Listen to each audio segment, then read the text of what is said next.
Hello, and welcome to the first installment of Shadow News. This channel is dedicated to providing politically unbiased news that the mainstream media will not provide. We intend to find and report the truth, whatever it may be. In this video and all future videos, there will be a transcript of the audio and the description as well as links to articles relating to the topic covered. The topic of this video will be Seth Rich, and the mysterious circumstances surrounding his death. On July 10, 2016, Seth Rich, a DNC staffer, was murdered in Washington, D.C. According to police, it was a robbery gone wrong. However, there is much evidence that brings this conclusion into question. Before he was killed, Rich was on the phone with his girlfriend. She heard noise on the other end of the line, and Rich told her not to worry about it. If this were a robbery, it is unlikely that he would have told her not to worry about these noises.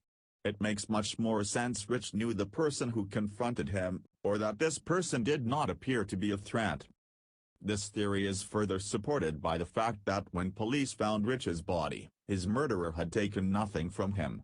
If this was truly a random robbery, why would the robber have gone through the trouble of killing him execution style, and yet take nothing? Furthermore, why would a random robbery end in an execution style killing? Even if Rich did not know his killer, we can come to the conclusion that Rich did not feel immediately threatened by them. The killer could have been a professional, as this killing surely bears the mark of a professional hitman. Rich was killed execution style, and no physical evidence was left at the crime scene. All of this begs the question, why was Seth Rich killed? Rich was murdered shortly after the DNC leaks, and many have speculated that he could have been WikiLeaks' source, or that he could have been working with the FBI to expose corruption in the 2016 presidential election. This speculation was thrust into the spotlight when WikiLeaks offered a $20,000 reward for information leading to the conviction of Seth Rich's killer. WikiLeaks founder, Julian Assange, has refused to confirm or deny that Rich was a source in the DNC leaks, and has heavily implied that he was one of their sources. Listen to this exchange between Julian Assange and a reporter. Julian Assange: whistleblowers go to significant efforts to get us material and often very significant risks. As a 27-year-old, works for the DNC, was shot in the back, murdered just a few weeks ago for unknown reasons as he was walking down the street in Washington. Reporter: that was just robbery, I believe. Wasn't it? Julian Assange: no. There's no finding. So, I'm suggesting that our sources take risks. A lot of media outlets have been trying to sweep the story under the rug, and label people who question the situation conspiracy theorists.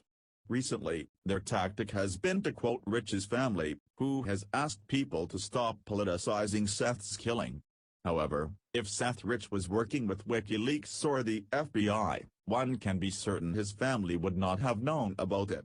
The DNC leaks proved many media outlets to be corrupt, and to be taking direct orders from the DNC.